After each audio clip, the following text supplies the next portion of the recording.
Welcome, everybody. Thanks for joining our webinar this evening. Carole and I are extremely excited to share with you the latest developments in iConscious and iConscious.global and our various offerings, and to discuss our model and some of the ways that using this model can help you in your coaching work, and if you're a leader, help you with the people that you help on your teams. So if you have questions during this, please feel free to type in the chat box in the lower right-hand corner, and we will try and notice and speak to your questions as soon as we can. Okay, so I am now going to put on the first slide. What we're going to do here is first tell you what we're going to talk about this evening. First, we're going to talk about what motivated us to create the iConscious model of human development. And then we will get into a little details about how the model is structured and why it's so important. Then we will talk about how using this information can transform your coaching and leadership work. And we'll talk about how this will also transform your personal life. And we're going to try and keep this to within the first hour, and then in the last half hour, just stay focused on taking questions. Questions can be about anything to do with your personal human development and consciousness process, and it could have anything to do with our model or whatever about this work you want to ask us. And also how you may be interested to use it in your own coaching practice, or as a leader of a team in a company somewhere across the world. Yeah. And the questions, feel free to go ahead and also type questions in the chat room, because Ted and I will be watching those and answering those along the way. Yeah. So first, let's talk a little bit about what motivated us. The first thing that motivated us, and the main thing that continues to motivate us, is that we want to help the world awaken. And for me personally, one of the reasons I want to help the world awaken is because clearly we're in danger of causing all kinds of damage to ourselves and to life on Earth. And that's one thing that keeps me motivated. Solving global warming, solving the problems of how human beings connect with each other and are compassionate with each other.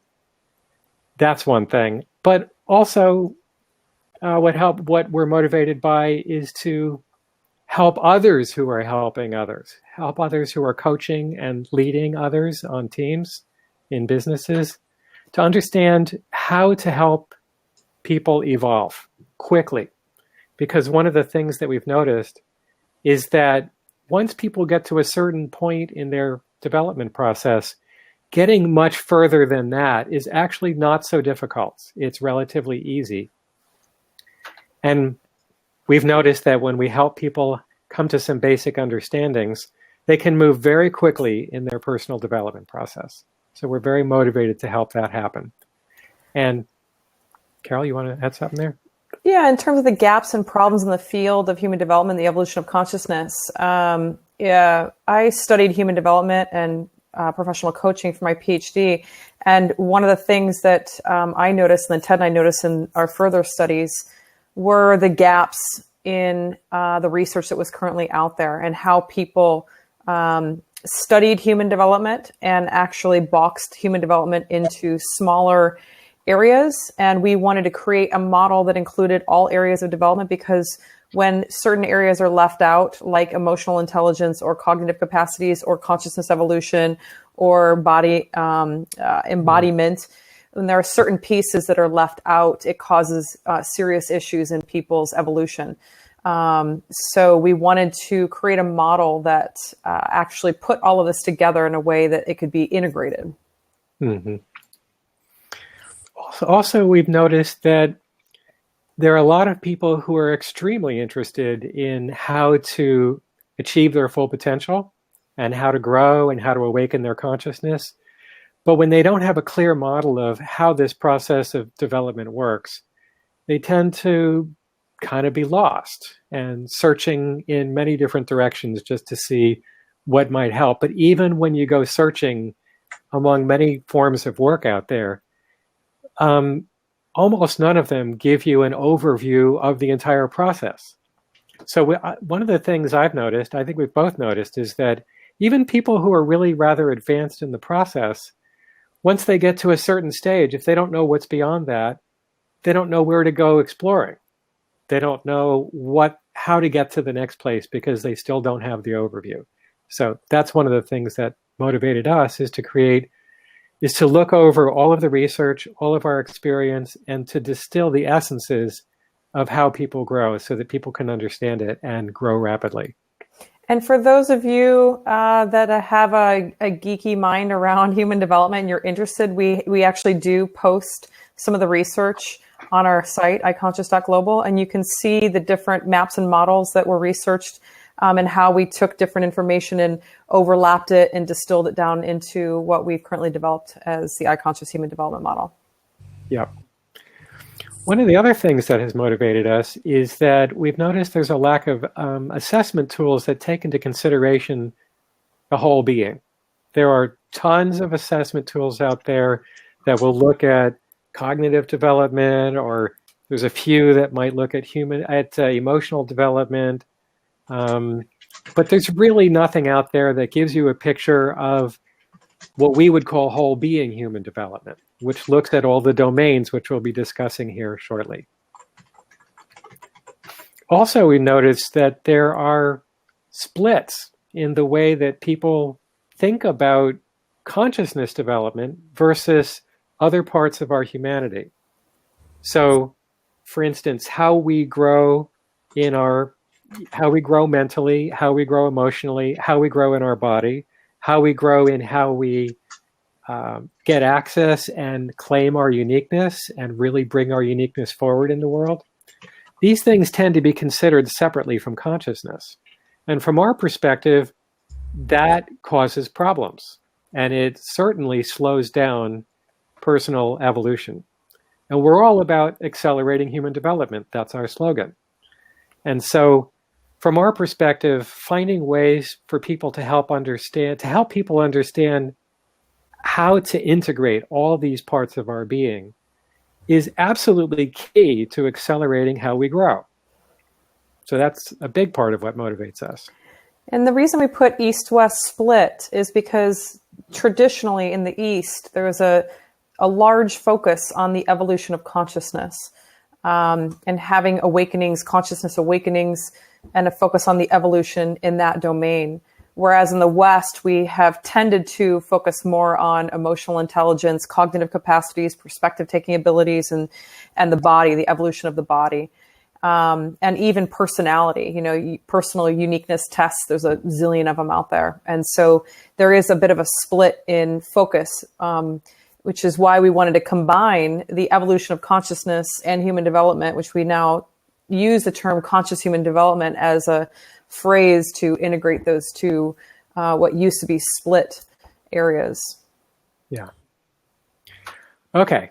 Benefits of development. And this is important. There are some people who assume that human development brings benefits, but there's a lot of people who don't fully understand the kind of benefits that can happen through human development. So Carole and I wrote a paper, did a bunch of research, and found that there's actually a ton of research about what these benefits are. So higher stages of human development are directly correlated with, and here's the list: reduced suffering, increased love and compassion for others, feelings of deeper connection with others, increased happiness and well-being, continuous access to flow states, improved mental and physical health, reduced mortality rates. So people die slower when they're more developed. Better outcomes as team players and collaborators. Increased productivity, increased wealth, improved living standards, having more choices, increased fulfillment of purpose and potential, improved quality of life, more fulfilling relationships, and increased concern for other species and the environment. So you can probably imagine why we have a passion about bringing a developmental model to the world in a way that can help with all of these aspects. We see conscious human development and that evolution as one of the linchpins to the increase and improvement of all of these aspects. Right. So now we are going to introduce the model. And I'm going to put the model up on the screen. Let's see how that looks. Let's see here. There. Now you can all see an overview of the model. It's actually, the model is very wide, so it's going to be hard to see. You can't read everything at this stage. I'll go zoom into it at some point. In fact, I'll zoom in right here to start. But while we're looking at the overview here, let us point out first the major structure of the model. Basically, we've got 3 dimensions of the model. We've got development, which is this the horizontal axis. So as people evolve, they move from stage 1 to stage 2 to stage 3 and all the way up. And we are showing 15 stages of development here. And it keeps going. As far as we're concerned, human development never ends. And we think that we're certainly suspicious when we hear people suggest that anything that can be described is the highest possible level, excuse me, for humans to get to, because it's clear to us that there is no such thing. Humans will always be developing. So the way we immortalize that is by putting what we call the unknown, which I'm having trouble seeing that. Let me see if I can get to it here. Yeah, you can see unknown now. It should come up in a second in the top right corner. That's our way of immortalizing the fact that development never ends. So so development is on the horizontal axis, and then down the left here we've got domains. Let's take a closer look at domains. Consciousness, uniqueness, emotions, mind, and body. And what we're suggesting is that pretty much all of human experience can be grouped into these 5 layers of who we are as human beings. Consciousness is the part of us that's just registering what's happening. And it is itself nothing and nobody. It's just what's observing everything that's happening. And as we grow, we have different experiences of consciousness. We'll talk about that as we get some time.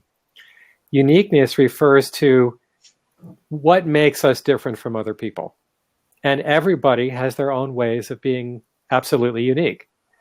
And as far as we're concerned, if we don't take uniqueness into consideration when we're helping people develop themselves, then something major is missing, and that is the uniqueness of that person. And that uniqueness includes their DNA, all their special and unique characteristics, their unique history, their unique heredity. All of that is part of what makes us unique, and that needs to be considered when we are working with personal development. Emotions. This is an area that has historically been ignored, perhaps by Eastern schools that think it's all about consciousness. We think it's not all about any one of these things. We think that attending to our emotions is absolutely crucial. Otherwise, we end up getting stifled in our emotional nature and unable to get full access to what we're feeling, which is a huge part of what helps us understand what matters to us as unique human beings. When things matter to us, we have certain positive feelings about them. When they don't matter, we can feel neutral or negative about them. If somebody steps over our boundaries, we'll get angry. And we don't want to ignore any of that because we don't want to ignore any part of who we are as human beings. Mind is also crucially important, and part of what happens as we grow in this process, and we can talk about this, is how we grow in our relationship with our mind is part of what we talk about. The mind itself grows and develops, but also how we relate to mind grows and develops. And then in our body, we can't forget our body because there's no embodiment without the body. And without embodiment, it's really clear that even consciousness, it has a hard time fully stabilizing. People such as myself and many other people I've worked with have spent years and decades trying to awaken consciousness, and it never seems to fully get stable. Why is that? Well, in my opinion, one of the major reasons is something is tugging at us that isn't fully developed or isn't developed in an integrated way. Some perhaps trauma in the body, some emotional issues that haven't been resolved, some way we're repressing our uniqueness perhaps. But there's something there that's preventing consciousness from fully standing forth and being obvious in every moment. So from our perspective, all 5 of these domains are absolutely crucial. Carole, you want to talk about the views? Yeah, so we have 4 views. And when you look at the model as is right now, where you'll see the subjective view is highlighted. And so in every one of those red boxes, that's what each of those boxes we call a location. That is the subjective view that's being written. At some point, you'll be able to go online and you'll be able to click objective, and all those statements will change to the objective view. And then you can hit relational, and all of those boxes will change to the relational statement. And the same with systemic. So the subjective view, and all 4 views are always here all the time. It's just a matter of how aware are we of them at any given moment. Now, some people tend to lean into 1 or 2 views and not tend to the other 2, or 1 or 3, or, different variations. And that can cause its own issues when we're only aware of and have utilized or understood 1 or 2 of the views instead of all 4. So the subjective view is the internal individual. So the internal individual is the experience of that one person inside themselves. So what is the relationship to thought? What is the relationship to emotion, consciousness? It's everything going on inside the individual. And that's the subjective. It's nothing that anybody else can tell you about what's going on. It's what you are aware of. The objective is the external of the individual. So it's things that you can see and measure from the outside of a person. So, you can take blood, you can measure heartbeat, you can watch behavior, you can measure skill sets, things like that. The relational is more the internal of the collective. So subjective is internal of individual, and relational is internal of the collective. So this is a shared sense of like a shared culture. You go into any company and they have a shared feeling, an internal relational shared experience. It's how you relate and communicate to another human being. It's how you show up and engage with others. Systemic is the external of the collective. So systemic, it could be government, it could be rules, it could be systems and structures. It's things that are observable from the outside of the collective and how things are showing up. So, and then how you relate to the system and how the system relates to you. So those are the 4 views. And I'm guessing that most of you on here probably lean into 1 or 2 different directions, but it's just good to be aware of all 4 and maybe just think about how can I lean more into the ones that I'm not very accustomed to. Yep. Okay. And I also just want to add that I've noticed that generally speaking, almost everybody is more developed in subjective than most of the other ones. And most people are least developed in the systemic view. And I think that's just part of what happens as we grow. We become more aware of the larger systems of which we are a part. For instance, the universe and nature and highway systems and forests and lakes. So I think as we grow, we become more aware of the systems that we're part of. So now let's just take another look at the structure of the model in the development direction. And here, I think I can zoom in on it like this. So you can see that there are a bunch of these individual stages that happen inside of each of these 3 phases. So let's talk about the 3 phases of development. The dual phase of development describes life when it seems like everything is experienced basically as partial fractured, confining, and disconnected. That's one way of talking about what it's like to be living in the dual phase. Most people prior to 1980 spent their whole lives in the dual phase. There would be occasional people who would break through into the unified phase. They'd have some kind of unity awakening. And now we're starting to find that actually a lot of people are coming into the unified phase. Well, a lot is relative. There are a lot more than there have been in the past. Yes. But from a statistical standpoint, the majority of people, at least from the stats that I have found in North America, reside anywhere between stages like 2 to 5 are really where the bulk of North Americans are. So just to give you perspective on where most people are still hanging out. But like Ted said, if you look back in the 80s, it'd be way less developed. So we are seeing a lot of changes in that. Yeah. So the unified phase describes all domains are known as whole, unified, and integrated. So that's the 5 domains we were talking about before, these over here. So what happens is when you cross over from the dual phase to the unified phase, for some it's sudden, for others it's more gradual, but there is a new platform of experience. And that new platform of experience feels and is experienced as whole, fundamentally whole.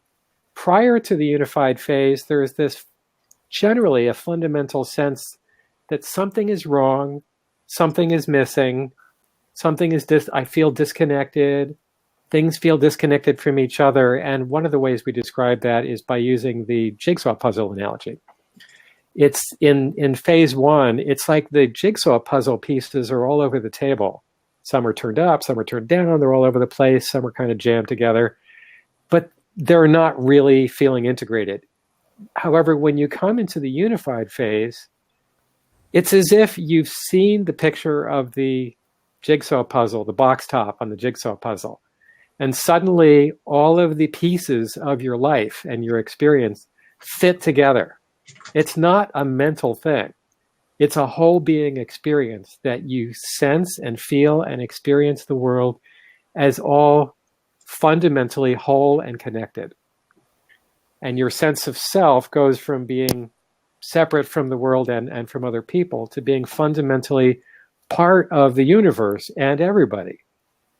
And that's the new platform. As we grow in the unified phase, we'll come back to these individual stages, but we go through basically having to reclaim all of the pieces of ourselves that still don't know how to function in that unified way. It's like we've lived most of our lives in the dual phase, and when we come into the unified phase, not all of our conditioning is suddenly gives way to this unified perspective. It's like we're fundamentally living there, but we still have to go through the process of having all of our conditioning get realigned with this new knowledge and this new experience of unity. And that's its own kind of process that takes us through a lot as we grow. And then when we'll go ahead, Carole. The only thing I was going to say too is just to give you an idea of like when you evolve from one location to another, one stage of development to another, there's an expansion that goes on. So the what you're aware of becomes broader.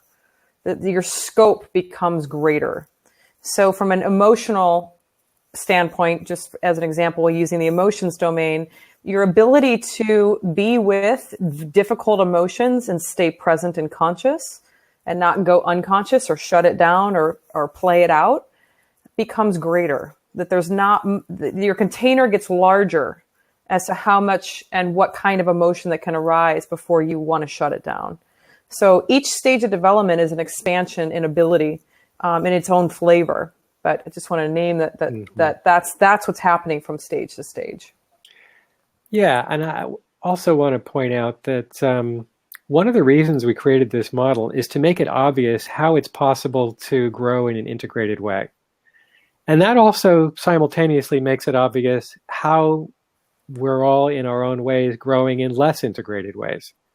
I think we all grew up in a world in which not very integrated personalities were dominating the planet. So we're always surrounded by these people who may be genius mentally, but unable to tie their shoes or unable to connect with people emotionally. And some people are amazing at doing some unique thing. Maybe they tapped into their personal unique gift, but maybe they don't have enough consciousness to get perspective on the impact that they're having on other people and the world and systems around them. So as we cross from unified to singular, this is as big a leap as going from dual to unified. How is this a big leap? Here it goes from feeling like who I am is unified and is part of the entire universe to suddenly my sense of self is not important. It's one way to talk about it. And it becomes so unimportant that it's just not a thing. You stop creating and generating this constant sense of a self, which actually is the last vestige of a way of staying slightly separate. Even in the unified phase, we have this experience that we're not separate, and yet there's still this way of creating even an awakened and unified sense of self that is still causing a limit and a subtle, but actually very important. I'm not sure the word separation is quite it. The analogy we use is, it's like you're looking at the jigsaw puzzle after the pieces have come together, but you still, in the unified phase, that's what it's looking like. The pieces are together, but all these little jigsaw puzzle shaped gaps are right there between all the pieces. You can see all of those. But when you get to the singular phase, all of those little gaps that were separating the pieces, they go away. It becomes completely seamless. It looks like a photograph without puzzle pieces that were together. It's just one thing. And what that one thing is very simple. It's just what's happening. That's all there is. There is no longer the experience of a self having the experience of what's happening. There's just what's happening.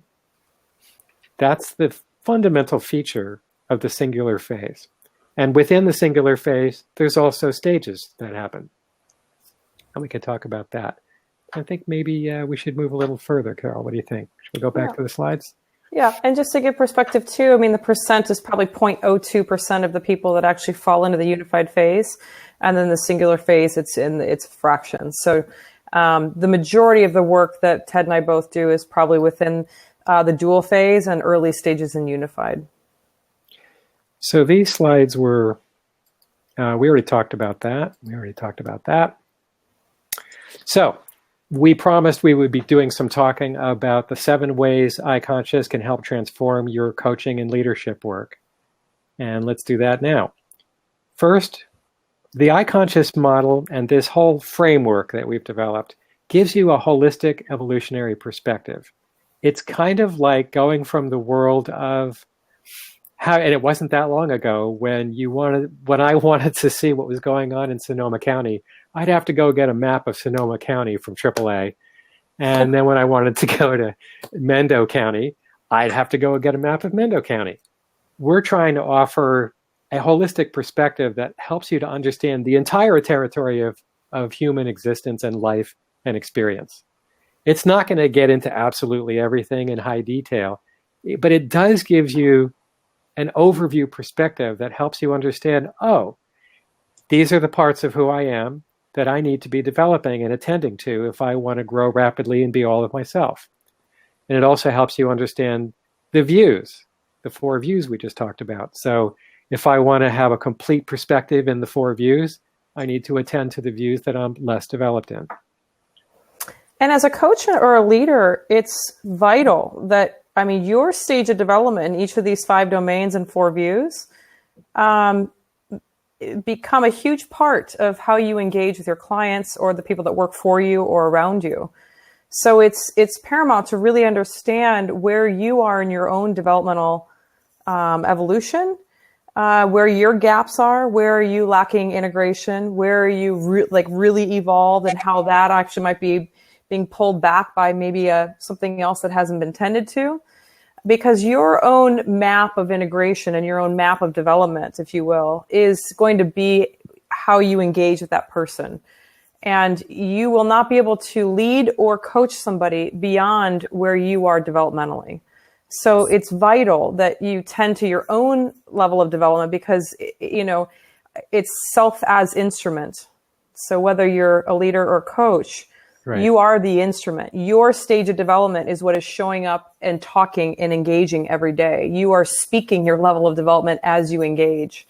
So who you are and what in your level of awareness in these areas is actually the key piece in your success as a leader or your success as a coach. And Carole knows what she's talking about, because that's what she did her Ph.D. thesis about, how the coach shows up in the coaching relationship. Okay. So how we also transform coaching and leadership, by breaking down the pieces that we're coaching the clients about into these 5 domains, the 4 views, and these 14 stages. When you don't understand what these domains are and these views and these stages, it's too easy to try and apply the same kind of cookie cutter techniques to everybody, rather than using what we call developmentally appropriate guidance. If you don't understand where people are in their development and what domains and what views are developed, it's too easy to try and use the same techniques, and they're not going to work on everybody.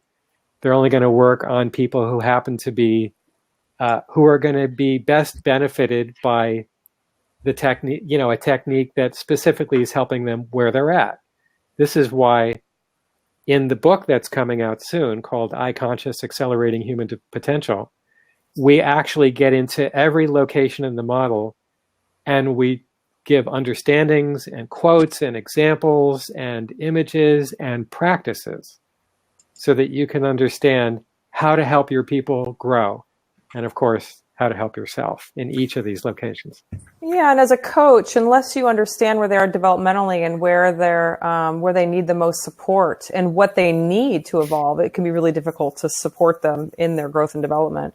And as a leader, if you have a team of even just 10 people, say, you could have people of all different levels and all over the model, if you will, and to really understand where they are developmentally will actually help you understand why they show up the way they do and how you can best engage with them in supporting them in their development.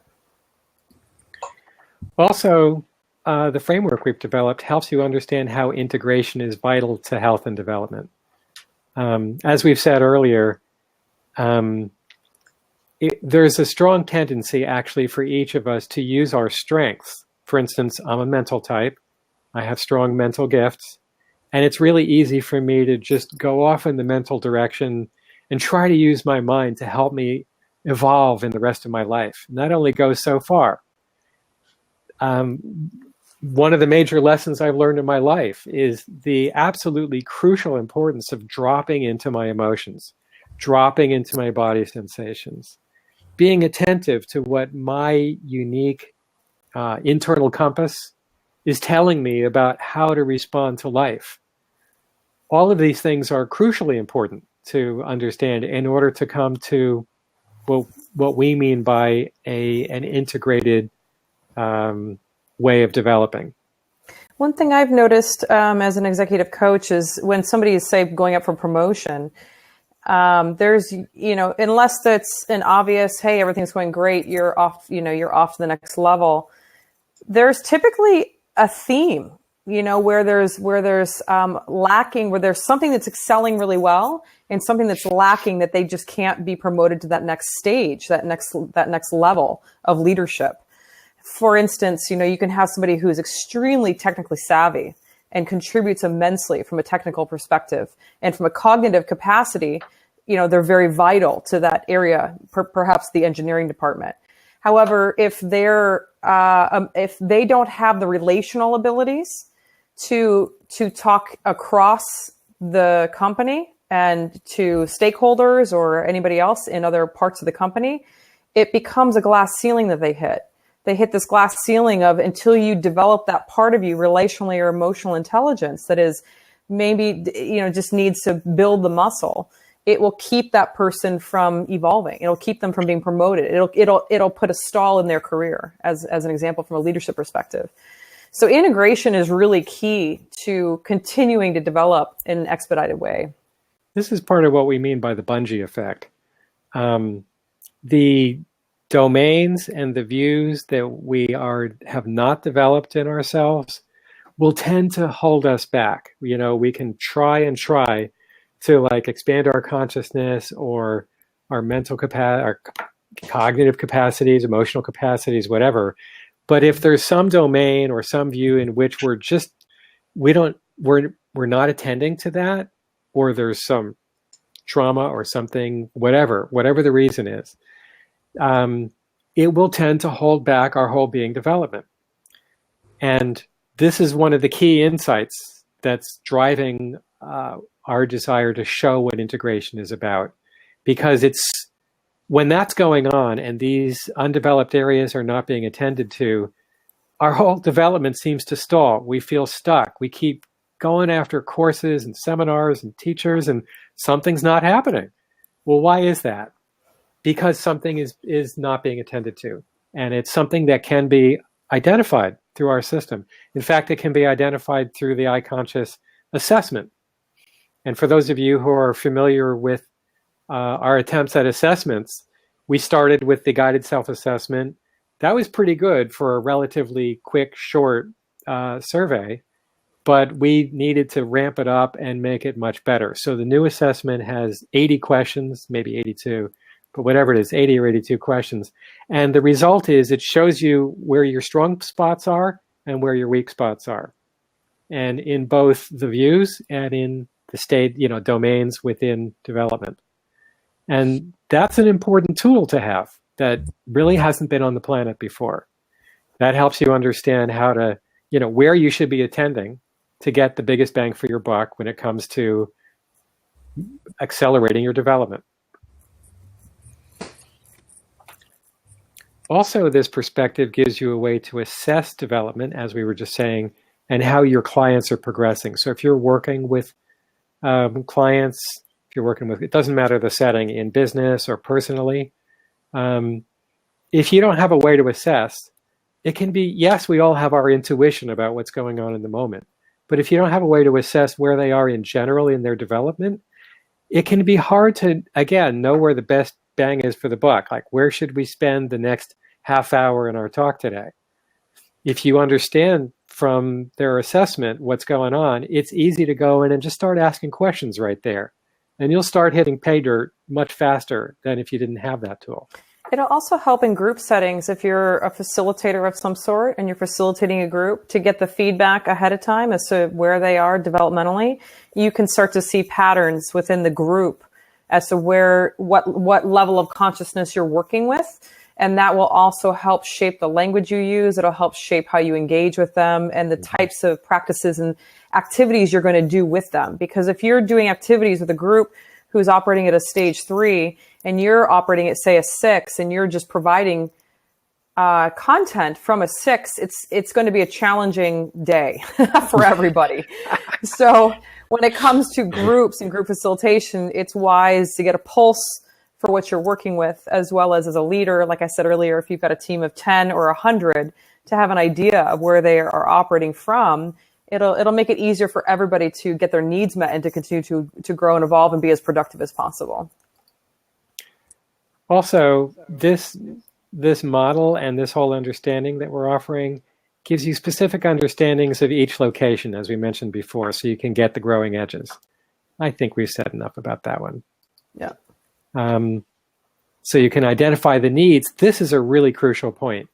There are so many people doing all kinds of coaching work. Lots of great stuff is going on out there. But from our perspective, Maslow was right about a very big piece. And that is, if you don't understand the needs that are going on for this person at the stage in each location we're talking, or in each domain we're talking about, it's hard to help them get to the next place because the various considerations that you're giving them may not go straight to the heart of what they actually need.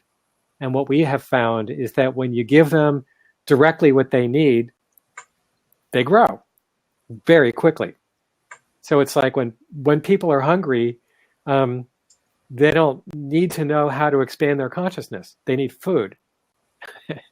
So like that, there are needs in every location of our model. So when you understand where the edges are, you can go right to discovering the needs, and you can go right into sorting out how to fulfill those needs. When you're working with clients, you can go right to that place with them and give them the kind of advice and support that would help them get what they need. Which actually brings us to our next one, which is offers practices for each location. Typically speaking, just taking meditation and mindfulness practices from a consciousness perspective, most of the practices out there are just, pick one. You can Google meditation practices. There's a bunch of apps you can download, and they're all wonderful. But one of the benefits, actually, of understanding where you are developmentally is finding a practice that's very specific to where you are, so it can actually help expand you more specifically. Because a lot of the meditation practices are more generic, and they're not for somebody specific in a stage of development. So if you're in, say, stage 4 in consciousness, and you're working with a practice that is really meant for somebody in 8 or 9, it's not going to be the most beneficial thing for you. So some of the practices that we offer in the book are just a starting spot to get you to understand the type of practice to be thinking about. And you can create your own and, find others that are similar to that. But finding practices that align with where you are is actually a vital piece of your evolution. And I also want to say a good way to lose a client is to try and give them an inappropriate practice. Or a series of inappropriate practices that don't really give them what they need, because they'll just feel like, well, this didn't really get to what I wanted. Let me go try somewhere else. That's one of the reasons this is so incredibly important. So we also promised 5 ways that this will transform your personal life. And it starts with you growing as fast as you can, not by pushing anything, not by being in too much of a rush about it, but by doing this in a way that is integrated and therefore results in rapid growth. And one of the analogies we gave in the book is if you imagine that there's a big city of like bamboo plants out in the desert, and they're growing really slowly. They only grow when there's a little bit of rain every once in a while. But they're used to that. They think that's what growth is about, so they don't know better. But then somebody comes from like 5 miles down the road where there's a rainforest, and the bamboo plants over there are growing at 80 feet per month or something completely outrageous, so much faster that everybody would be thinking, oh, well, that's not possible. People can't grow that fast. Or they're thinking, wow, those must be really special people to be growing that fast. Or somebody must be dumping some kind of incredible chemicals on them to make them grow that fast. But it's none of that. It's just that there's rain falling over there. They're getting fundamental nourishment. And that's the same thing we're talking about. If you understand what the needs are, you can get those needs met, you can get that fundamental nourishment, and you can grow way faster than most people have any idea is possible, because this is relatively new insight to understand what's possible in terms of human development. And if you're interested in reading the white paper, it's only about an 8 or 10 page paper with all the resources and whatever. You can find that on the research section on iConscious.global. It'll just say white paper, and there's a button off to the side, so you can feel free to check that out. Also, when you, and we've said this, so maybe we don't have to keep repeating, but when you understand these domains and views for yourself, it makes it so much easier for you to understand where to put your attention so that you can grow as quickly as possible. It also helps you avoid the bungee effect. We've said that. And it helps you identify where to put your attention. We said that. And it gives you the practices you need, so you're not going in circles with your personal development process. The result of all of this is that you can personally make fantastic leaps forward that you never thought was possible, or that you thought you'd have to spend $100,000 taking every seminar that you ever run across. Or you'd have to be meditating for years on end in order to get there. I find this not to be true. I mean, for me personally, I spent decades doing consciousness work, assuming that that would get me the whole being development that I wanted. And after, well, almost 30 years of that, I despaired of ever awakening my consciousness. But as soon as I got help to come into my body and understand how to, get nourishment for my human needs, the consciousness piece woke up really fast, incredibly fast. And then as that woke up, other parts of my being began to wake up really fast and grow really quickly. And this is the kind of benefit that we're here to help empower for all of you and all of the people that you're here to support. Because the people that, everybody on this call probably is not only interested in helping themselves, but probably interested in helping people around them, because that's the kind of people who are attracted to this work. Okay. Want to give you some of the understanding and benefits of the Coaches and Leaders program that we are going to offer starting January 6th of next year. This is a 10-week program. So there's 10 modules, one per week, Monday nights, 2 hours for each module. And there's also going to be some homework. This program, by the way, is being developed to correlate with, you can get credits with International Coaching Federation for continuing education credits, if you're part of that. So for most people who, if you're already a coach, my guess is you already know what ICF is and ICF certification. But ICF, just for the rest of you, is one of the bigger certification programs that you can get in terms of coaching that is out there. That is most recognized by companies and people. So for those of you who are ICF certified, you'd earn credits by taking this course. Yep. So increasing client satisfaction, that's really important, because if your clients aren't satisfied, they won't be clients. Next is you will stand out as a coach yourself if you have this perspective and people start to hear how effective you are in your coaching program, how quickly people are growing by using your help and support. Also, if you're being a leader in a company and you're leading teams of people in a business, this will help you stand out as a leader. You will become known as somebody who is creating fantastic, effective change in your department and in your team, because people will be growing much more rapidly than if you and they didn't have this understanding. You help people become their best most directly. And that's, again, going to be a unique and individual thing. Once we understand how to take into consideration all of who a person is, including their uniqueness and their consciousness and all their human parts, we can help people grow very directly, and then they can be much more effective at the job. People generally, have challenges at the job when parts of their being are chewing on unresolved parts of their lives. Something from childhood, something from traumas in the past, some undeveloped pieces of themselves. Parts, one of the things I have found is that it seems to me that most people in the world are, and we've all heard this, are using a tiny percent of their potential. And that tiny percent is happening because we haven't learned how to get access to the rest of it. It's right there. It's not that difficult to get access to the rest of it. We're just providing a map to help you understand how to get access to the rest of that. So it helps people become their best, and it helps the whole company, and it helps the whole world as every individual person becomes all of who they are. Also, it helps for the importance of integration and needs-based assessment. So when we understand needs-based assessment, we can help people grow quickly. And we can help them not just grow in any particular domain, but we can help them grow in their whole being in an integrated way. And people, I think, have a natural sense of, even, it's easier to understand using this model, but people have a natural sense, somebody's like great at this, but kind of not so great at that.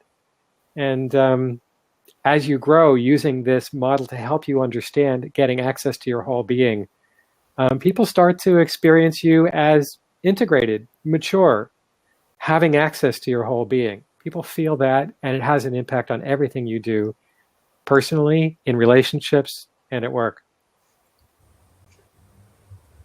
Yeah, I think that's the same idea. We have a question. How do we get to know people's domain stage and help from there?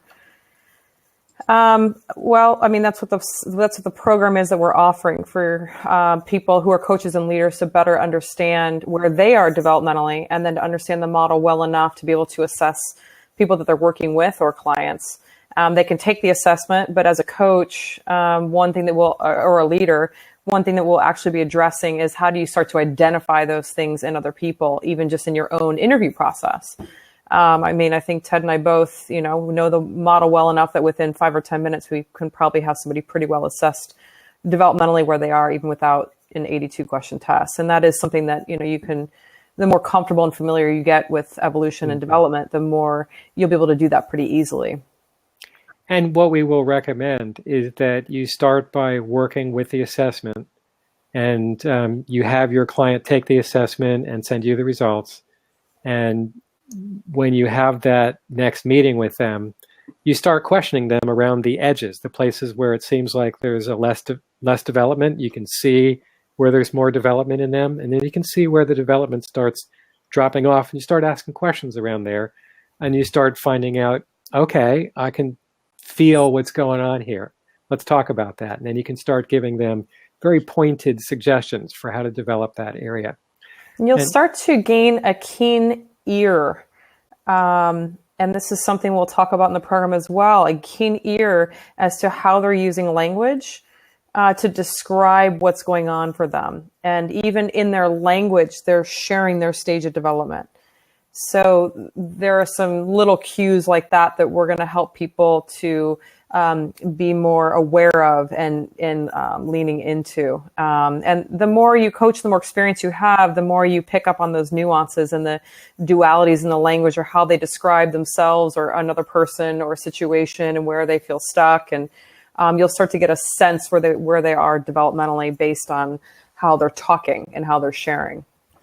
And also, Tatini asked, what's the big difference between consciousness and mind in this model? That's a fantastic question. Most people don't understand that difference very well. To us, mind is the thoughts that we have, that we experience. And those thoughts can sound like voices. It can look like images. One way or the other, this is a phenomenon that we all experience as thoughts. It's the content. Right. It's the content. And they show up in words, phrases, thoughts, images. That's from mind. Right. It's the content. Consciousness is the space in which the content arises. Right. Consciousness is just that part of us that is simply aware of our mind, our emotions, our uniqueness, and our body. It's that which registers the thoughts and emotions and all that. Right. So developing the mind is not going to automatically develop consciousness, and vice versa. Developing any of these domains is not going to develop the other domains. Please feel free to ask questions either by turning on your unmuting yourself, or by typing into the chat window. Roger has a question. Let's just open the floor. So if anybody wants to ask verbal questions, that'd be great. Now's a good time. Roger is asking, how do you address judgment of stages, e.g. higher is better and lower is worse, or speaking down to... Thank you. That's a great question. I think that, and I want to hear what you say, Carole, but the way I think about it is, people are used to not talking down, especially more mature adults are used to not talking down to people who are in grammar school just because they're in grammar school. It's just an understanding that they're less developed in some ways. And from our perspective, every stage of development is it doesn't have anything, these stages of development don't have anything to do with personal value. We all have existentially equal value. So we're not making value judgments by drawing, waving our arms and drawing lines in the air and saying that there's more development and there's less development. We're just saying there's more development and there's less development. And it happens this way and it looks this way on average. But we're not saying people who are more developed are better. We're just saying they're more developed in these areas. They're more developed, and they'll experience life with a bit of more of an expanded, maybe a capacity for more complexity. But it's not necessarily better. But the way they experience life may be a little bit different than somebody in another stage of development. I actually know of a program that does stages of development, and they actually take the numbers off and put them in circles just all over a page. So to help take out the value, because we're so used to placing value on things as better or worse, which is actually a stage of development in and of itself. At the higher stages of development, actually, that happens less, where somebody's less than or more than. That black-white way of seeing and experiencing starts to dissipate. Mm-hmm. So it depends on the group you're working with, as well as how much reactivity you're going to get from the higher, lower, better, worse polarity. Yeah, that was a great question. I hope we answered. If you have more questions, and if we didn't address your question fully, please go ahead and type another question in there. So Matt is asking, will there be live coaching practices? Whoops, this is moving. Will there be live coaching practices when we can assess stages of others in your coaching program? Yeah, in the iConscious Coaches and Leaders program, which has its own page on our website at iConscious.global, there will be live practice sessions, and you will be practicing this paired up with partners as part of the course. Yes. Gary says, like the French, you seem to be conflating consciousness and awareness. Is that correct? The answer is yes. Generally speaking, we do conflate. We do use those words interchangeably. Everybody's got their own way of defining these terms. When we use these terms, awareness and consciousness, we mean them to mean the same thing. The part of being that is simply aware of everything else. How we validated the test? We have tried to go in the direction of validating the test, and we have been told that it's extremely difficult to do when the result curve is asymmetrical. And because most people are more developed in lower stages and less developed in higher stages, the curve is going to be asymmetrical. And we had to make a hard call. We had to make a hard call that we either literally chop off half of our model and just say that doesn't exist, and we're just assessing for stages 1 to maybe even 6. It has to show a regular bell curve of some sort. And so we had to choose between getting the test officially validated, which means lopping off half of our work, or keeping it the way it is and not getting it officially validated. So part of actually the newness that we're bringing to the table is past stage 7, because psychology typically stops at stage 6, and that's where transpersonal psychology picks up, and that's where a lot of consciousness work has been done. And so with some of the work we have to offer in our in what we've been able to show, it wasn't worth it for us to lop off all of that work in order to have it officially validated. Yeah. So we consulted several scientists about the topic. Yeah. And then we also came to realize that even if we were going to try using non-parametric means to validate the thing, it was going to be an enormous project that is really not what we're here mostly to do. We're here mostly to help induce awakenings through helping people to understand how to get access to the deeper stages of awakeness. So let's see. We got another question from Roger. How do you think this will be experienced by people with religious faith? Will religious people find this easily embraced?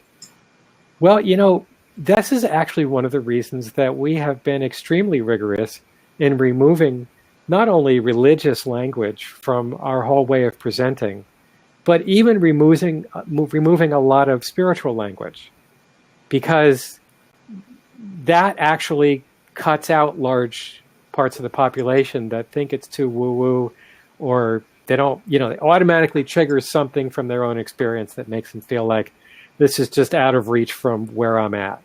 And you can have whatever belief system you want going and still use this model.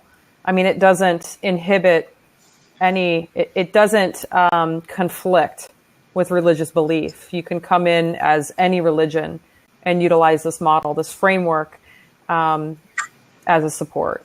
Yeah, and that's one of the major things we're trying to accomplish here.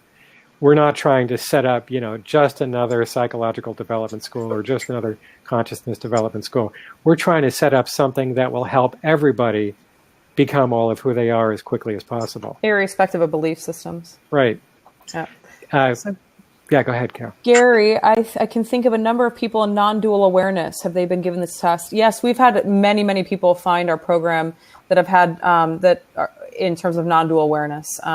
So yes, we do have people way in chapter 7 and beyond that have taken the test and have found it very intriguing, because there aren't many tests for 7 and beyond besides maybe 2 other programs, and they're not testing for the same thing. So, yeah, actually, I'm starting to find that once we've started using this assessment and doing interviews with people after taking the assessment, it's not a huge number of people, but there's way more than ever before getting into much higher stages of awareness and stages of development than ever before. And there was this question of... we will be recording this. We did have that question. It is being recorded. We will post this on our website. So Nancy is asking, introduce me to human design. Oh, Ted, introduce me to human design. Would this model trump alleged human design limitations? Say, someone's design not emphasizing the transpersonal? Oh, what an interesting question. Well, I wouldn't say it trumps anything. It just adds to these other understandings. Human design is one of many really amazing systems that you can use to help understand what's unique about a particular person. What are their strengths? What are their limits? And I tend to use human design whenever possible when I'm working with people, because it gives me lots of extra information. I also use Enneagram. Sometimes I'll use other systems to help understand what's going on with a person. So, no, I wouldn't say it trumps. I just say it's a bigger perspective, because human design fits very well in the uniqueness domain of our model. It gives you fantastic information about what's unique. So we would solidly place the human design system into the uniqueness domain and recommend that anybody who's into that, you go ahead and use it to help understand what's unique about people. Esther, as a coach, I understand it is best to be a few notches above your clients. I have the humble belief everybody can learn. Oops, it just moved. I know it does that. Yeah. Everybody can learn from anybody, regardless if they are more or less developed. Yes, I learn from my clients every day. So I'm on board. It's both. Being a few notches in a more expansive state can really help be able to see spots that they can't see, for instance, or having a more expansive capacity emotionally can really help you engage in their emotional stuckness. So having a broader capacity is definitely helpful as a coach, and yet you will still probably learn a boatload from your clients if you're open to it. Yeah, also, Esther was asking, how do you recognize more evolved beings, especially when the ego is taken out in the highest stages? Wow, it keeps jumping around. How do you recognize more evolved beings, especially when the ego is taken out in the higher stages? If the ego has really been removed in let's say, the singular phase, one way to start recognizing that is to see how they're responding to the assessment. Also, I think people have a natural sense. They certainly have a natural sense of when somebody's being very egoic, right? I think we all can recognize that. There's a way that their awareness is fundamentally centered on themselves, and when somebody does not have their awareness fundamentally centered on themselves, and their awareness is really centered on, let's say, on you, if they're being with you, that's a really different feeling. And I think people have an intuitive sense of that. Yeah. Can we, nail it down really, with great minute detail? I think that it's difficult to do, but the more evolved we are in ourselves and the more we have these experience Yeah. of the higher stage ourselves, the easier it is to recognize that in others. Yep. Yep. I mean, once you've experienced it yourself and you can find it and you can feel it and you live from that, it's really easy to start to see where somebody else is operating from. Yeah, Henry says, thank you for your offering. The word oscillating has been a blessing for us. Oh, that's great. Yeah. Oscillating is, almost everybody goes through that oscillating stage. That is our stage 8 on the model. That once there has been a recognition of what consciousness is, people start usually going through a phase of oscillation where their sense of self is first, recognized as being in consciousness, and at other times being in, let's say, in mind or in personality or in body or in emotions. And so we go through these shifts where I feel like who I am is mostly consciousness. Or let's say I went to a weekend workshop and I've opened tremendously and who I am is consciousness, and then I go home and now who I am is just my mind and my thoughts and, my difficult personality. And from our perspective, there's nothing wrong with that. That's actually a natural part of what's going on. And it's even part of what esoteric schools discuss in their own ways. For instance, Yoga Sutras are talking about how to suture together these parts of our being by taking a bigger perspective. And that's what happens in stage 8. So, Roger Marsh, I'm pretty sure you looked at the various models of consciousness that have been developed as you developed yours. One of the more well-known is Ken Wilber's Aqua model. And I see you're using his integral model to overlay with your views. Very true. Ken Wilber has quadrants, we have views. They're very similar. Could you compare and contrast your model with Ken's and others you're aware of that you've looked at? That would be probably a 5-week course. Right. We taught the evolution of consciousness and human development, where that's exactly what we did for a whole semester, was compare and contrast all the maps and models that are out there and how ours relates to that and where the gaps are and where the overlaps are and all that kind of stuff. So we can't get into that tonight, but if you're interested, we do have at least some of that stuff listed on the research page of our website. Sasha is asking, what are your thoughts on autism conditions and our model? And personally, I have no such thoughts. Do you, Carole?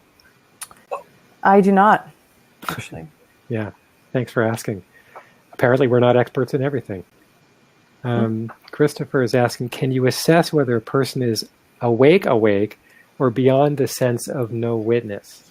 Awake aware. Awake aware. Or I'm not sure what you mean, Christopher, by awake aware, or beyond the sense of no witness. But what we can say is that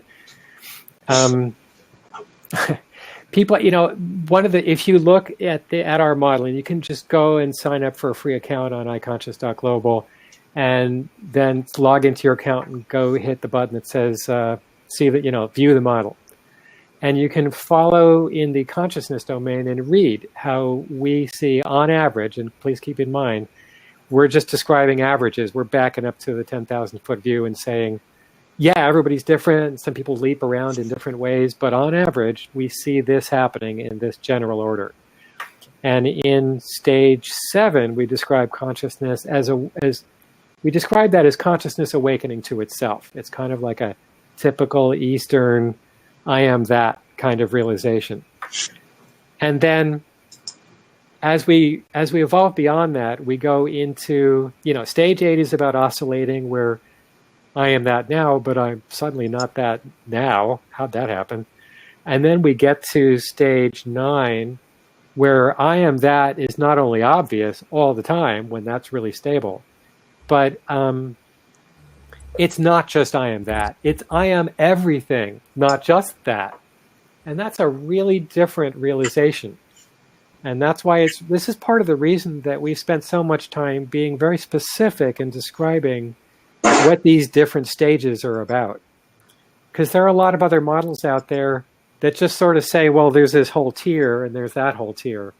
But when you try to pick apart what really that means, it can be a little hard to figure it out. And it can be confusing because all the different models and maps of consciousness are unique in even how they're organized.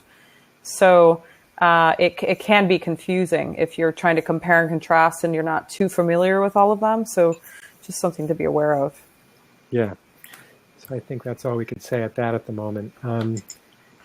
This seems to be centered on the coaches program. If I am a client and not a coach, what do I do now? Do you have coaches who are available to work with clients now? Yeah, I'm available. You can work with me. Carole is generally booked up with her corporate clients. But what's going to happen is after the Coaches and Leaders program is done next year sometime, couple months into next year, there will be a bunch of certified iConscious coaches from that, and you can work with them as well. Thank you for asking that question. If January isn't a good time for me, will you be offering the Coaches and Leaders program again later, like after March? We may or may not. What we're doing right now is we're doing this one first as a live 10-week course. So you'll see us live like we are now, and we'll all gather whoever's in the program. And it will be recorded, and you may have access to that later. But I don't know how often we're going to be offering this. We may also do one in person in the San Francisco Bay Area at some point. But we're not sure of that either. So yeah. Stay tuned. Thanks for asking. Fernando says, can we get a sample of some of the practices you recommend starting? Yes. You can buy the book when it comes out. We are trying, the proof copy of the book is going to be showing up here within a day or two. And that's the place we're at in the book process. So we're hoping that within about 2 weeks, you'll be able to buy the book and get exactly what you're asking for. You will have samples of practices and understandings and quotes and images and descriptions of every location in the model. Esther says, this sounds a bit like there are hierarchies among human souls. Is that what people strive for?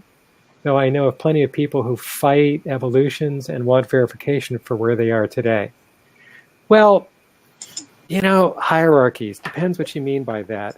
I think I would just return to this sense that people do go through development. I don't know that anybody has a question or a concern about whether or not people grow. And that's all we're talking about. We're just saying people grow. And we're saying that there are stages of evolution where it shows expansion, and without putting a sense of value. I think, Ted, you named it earlier. It doesn't mean anything. It doesn't put a value on you as a human being. It's more of, can we just identify where you are developmentally and offer you the tools for your future development? And I think it's also really important to say that people really don't just develop in this apparently linear way that we have presented in the model. I'll just repeat again that we're just backing up from the 10,000-foot view and saying, it appears to us that this is what's going on average. But when you look at any individual person, it's like looking at the electron cloud around a nucleus in an atom. They're like, parts of them are over here developing, and then parts of them are over here, and parts of them are over here. And it's really not linear. And I think it's important to keep that in mind because I think we all have that experience. We have these openings over here, and then we feel like we've really got it, and then something else comes up for our attention that's in some other place in the model. And then we attend to that. So it's really not linear. We're just offering this as a kind of a map that helps you get your bearings so that you can understand how these pieces of your being and these parts of development are related to each other. Mm-hmm. There's a question we missed up here as I'm scrolling through of wanting a story. Can you tell a story of how you use this in your coaching, someone's transformation? I think one just simple story, and Ted, I'd be curious to hear some of the stories you have. And I know we have about 15 minutes, so I just want to be aware of time as well. But when you understand, when somebody's having, for instance, a consciousness awakening, and they have that experience of an opening of I am that, or not inside or outside, and I am everywhere and everything. And if you know the next stage of development is oscillation, where they're going to have this experience typically of I got it, lost it, this like vast opening of who I am comes online. And then they wake up the next morning and it's kind of closed down, and you feel this like contracted, tight kind of, sense of self stuck inside the body. And, who I am is a little bit more confined. And then maybe the next day they wake up and they're back to their, vast open spaciousness. And so that if you know that that's what's coming, you can kind of prepare them for it and help ground them in it. Which then would help them move from stage 7 to 8 and then 8 to 9, for instance. And 9 is more the embodiment of unification. So understanding where they're going can be immensely helpful. Not only one, for them to verbally hear it and understand the process themselves, but then for you to guide them appropriately, knowing what's coming. Yeah, another story I can put out there is speaking with one particular person who it didn't take long to see that they'd done a lot of consciousness work and a lot of personal and human development work, but something was missing, and that is they really wanted to get to whatever the next place was. And I could tell that the next place for them was to get to what we call stage 13. The realization of no self is one way to talk about it, although that's not the only way to talk about it, but it's really about the dissolution of subject-object perspective. So for this person, I was able to talk to them in a way that helped them understand how to lean in that direction. And within a very short period of time, they had that transition. They transitioned into that no self place where the subject-object perspective dissolved, and they just found themselves living in that very quickly. That's the whole point of this, is to help people help identify where they are and get to the next place as quickly as possible. This is a great question from Roger. How does the concept of soul fit into our model? And that's a great question. The word soul is one of those automatically spiritual kind of words that we've avoided, maybe to our peril. But on the other hand, it can trigger people just hearing a word like soul. But to us, soul and uniqueness are essentially the same thing.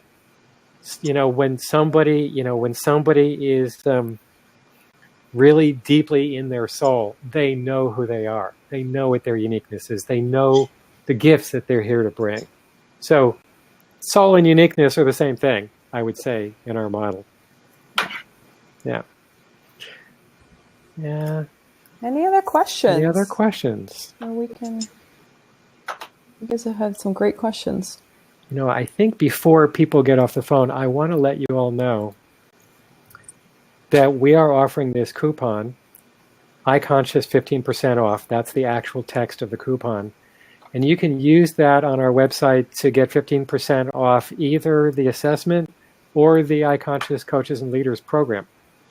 And that will be good through the end of this month. And use all capitals, iConscious 15% off. And it'll give you 15% off either the assessment or the Coaches and Leaders program. Okay, any other questions before we wrap up here? Oh, Roger is typing a question.